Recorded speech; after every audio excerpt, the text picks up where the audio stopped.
So it went from a tax collector to an Englishman who had never been there that put Transylvania on the map and embedded in everybody's nightmares. Yeah. Welcome to 10 Minute Travels. With me as always is Phil Freeman. And with me as always is Shane Patrick. And today we're going to talk about hunting truffles in Romania. And if you want to hear more about that or anything else at 10 Minute Travels, just go to 10minutetravels.com. Let's get right to it, shall we? Just to switch gears a little bit, but the history of Romania is pretty interesting and intriguing. And then it seeps into, a fabled character that we all know. And can you tell a little bit about that and how it started and then what continued on, and then having gone to Brand Castle, what it's like to be there? I can start it, and I bet you probably know some different stuff than I do because you've also been there. I've been a fan of Dracula for a long time. The first Stephen King book I read was his vampire novel. Scared the bejesus out of me. So that's when I started getting fascinated by him. But there was this guy who was not a nice man. He earned a nickname, which if you think about people in history, how many men are remembered past their grandchildren? It's very few. This guy's remembered from the 1400s because he was a tax collector and he made examples of people who didn't pay by skewering them from their head to their anus. And he earned the nickname Vlad the Impaler. And what is Dracula's castle was not his castle. He didn't own it, but he was imprisoned there for a short amount of time. And so one of the legends goes that he went back there to haunt it. As far as the Dracula myth goes, it's my understanding that a Englishman who'd never been to Romania read some accounts of Vlad the Impaler and looked at some maps and some accounts of the countryside and conjured up this whole story. His name is Bram Stoker, and Francis Ford Coppola made a movie in 97-ish with Winona Ryder and Gary Oldman. It's really ties quite closely to the book. And then everything's exploded from there. Our fascination with things to be afraid of that you can't see in the night, and all the way to Buffy the Vampire Slayer. So it went from a tax collector to an Englishman who had never been there that put Transylvania on the map and embedded in everybody's nightmares. Yeah. And if you travel to that place and read his book, like even forget about the Dracula part of it, it's amazing how Stoker captured the feeling of the countryside without ever being there. Because it is cloudy, and at night cloudy is spooky, and there are lots of wolves there, and there are bears still, which is kind of abnormal for that part of the world. Most of that stuff's been hunted or trapped or whatever, run out by humans. And it's a creepy place at night. It just is. The wind's kind of always blowing, and you want to hold someone's hand when you're walking around. And you actually went to the tourist version of, was it Brand Castle? Yeah, it's still the castle, the original where Vlad the Impaler was imprisoned for a bit. And it's interesting, if you travel around that country, there are castles everywhere, in various states of disrepair.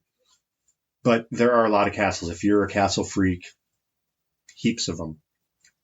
And almost all of them are up on a ridge line, which makes sense, right? So you can lord over your estate and see what the serfs are doing and if there are any bad guys approaching, things like that, right? I mean, when I think about castles, that's what I think of. Bran Castle is down in a valley. It's like in the bottom of the valley, which seems really weird. But we spent a couple nights there, and it's really windy there. So I think they put it down there because that was the most comfortable part of the valley. And there's only one way in and out anyway because it's a tight valley, so they probably had their defenses sorted, you know. And I will say it definitely was touristy. Bran is touristy. You know, traveling around the rest of the country, we really didn't see other folks who had English as a first language. We didn't meet Americans. But when you get into that part of Transylvania, and that's part of traveling, right? You got to you want all your own experiences, but some of the stuff is, you got to suck it up and be a tourist, right?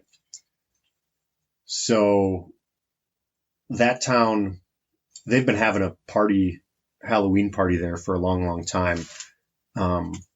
Anthony Bourdain, the late chef, TV show host, was there in maybe 2007, and it was a very small deal.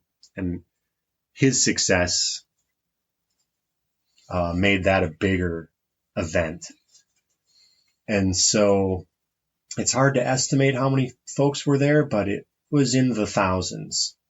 And every possible Halloween costume you've ever thought of, imagined, they were all represented there. And it was probably the best version of that you've ever seen. Like, people tried hard, you know. And are you predominantly Romanians, or was it all over the world, sort of? It was all over Europe. We did meet a couple South Africans, and there were some Americans. I didn't see any Australians, which usually you see Australians when you're traveling.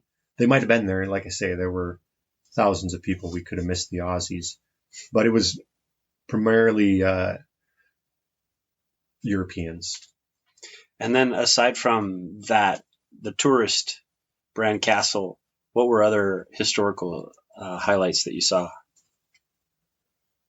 Well, you know, I'm not, that's not really my bag. So I don't pay good attention to that. But we did. So I have a friend of a friend who has a farm there. And I went to visit that man with my sweetie pie. And we went to 2 castles that day just because they're on, like, oh, look over there, there's a castle. Go up there and, you know, you had to pay like 5 lei, you know, $2. And it was, you know, they had a history of it and things recreated and really easy to imagine and kind of conjure up the smells and images of like 500 people living in this inside of these walls and how all of that goes. So if you are into that, there's plenty of that type of history. I'm just, like I say, I'm not very good at it. And I will say that aside from the Eastern Bloc architecture stuff, it feels like the place is unchanged from Roman times. What kind of tips do you have for any travelers that are going to go to Romania? I think learn how to say please and thank you and good day, bună ziua, and realize that they're not rude, they're just direct. And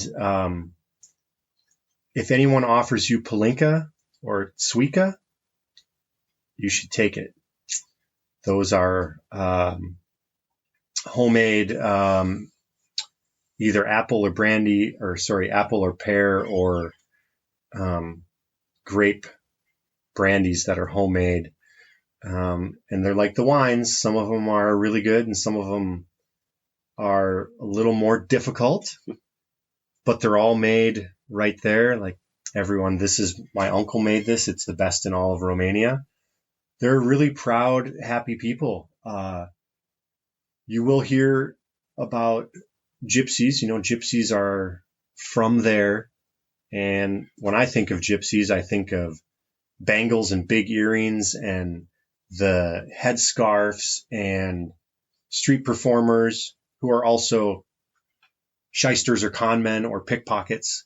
Those folks were around, but I think that you shouldn't let that hold you back because it's really just like traveling in any other bigger city. You have to pay attention.